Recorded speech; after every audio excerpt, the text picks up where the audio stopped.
វេលើមកនិយាយមកបានហើយអង្គុយចុះសូមអបអរសាទរអ្នកមិនតំណាងឲ្យពួកយើងទេតើគួរហៅអ្នកថាទៅមេងមកផឹកជាមួយពួកយើងបន្តិចមកបានហើយពួកអ្នកផឹកគ្នាតាមសម្រួលទៅបានរៀងដូចគ្នាទាំងពីរនាក់បានមានកន្លែងប៉ុន្មានដែលចង់ទៅ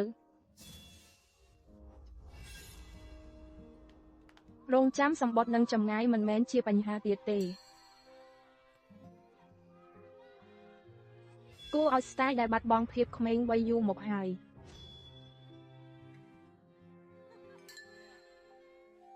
តែសាច់ក្តីស្រឡាញ់ត្រូវបានពួកយើងកប់ទុកក្នុងការទទួលខុសត្រូវលើផែនដីពេលវេលាវាដើរថយក្រោយមកខ្ញុំផឹកអស់ហើយ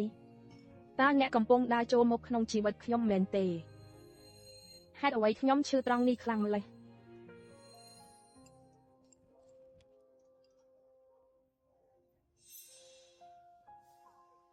ខ្ញុំចេញទៅស្រូបខ្យល់អាកាសបន្តិច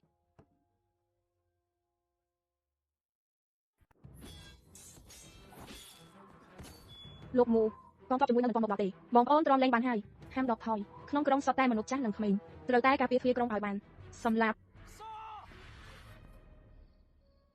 ដើមនេះរាខេរ៉ុតនៅឆ្នាំនោះមានប្រតិធ្លាក់ខ្លាំង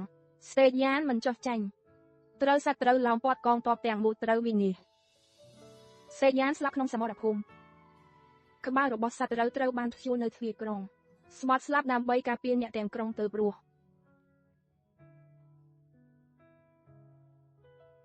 ចេងស៊ីយ៉ានមិនមែនអ្នកនៅជាមួយព្រះនាងទេឬ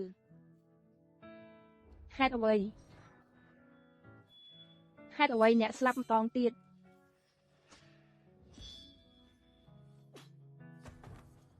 នៅក្នុងការដេញថ្លៃវត្ថុបុរាណថ្ងៃនេះបានបញ្ជាសេយាននៃក្រុងតាឈឹងត្រូវបានលក់ក្នុងតម្លៃខ្ពស់តាមការបកស្រាយរបស់អ្នកប្រវត្តិសាស្ត្រអក្សរបុរាណនៅខាងក្រោយបានបញ្ជាគឺជាពាក្យស្នេហាដែលសេយានសរសេរជូនព្រះមហេសីគឺព្រះមហេសីសេយាន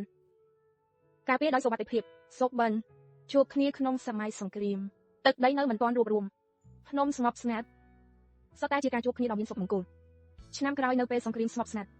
សូមឲ្យជួបគ្នានៅពេលព្រឹកព្រលឹមពេញមួយជីវិតនេះស្រឡាញ់គ្នាដោយមិនក្បត់មិនព្រាត់ប្រាសរហូតដល់ចាស់រដូវរងាឆ្នាំទី22នៃរជ្ជកាលតាឈឹងលិខិតការពាររបស់សេយ៉ានមេងឺទូលនៅម្នាក់ឯងក៏ត្រូវតែមានសុភមង្គល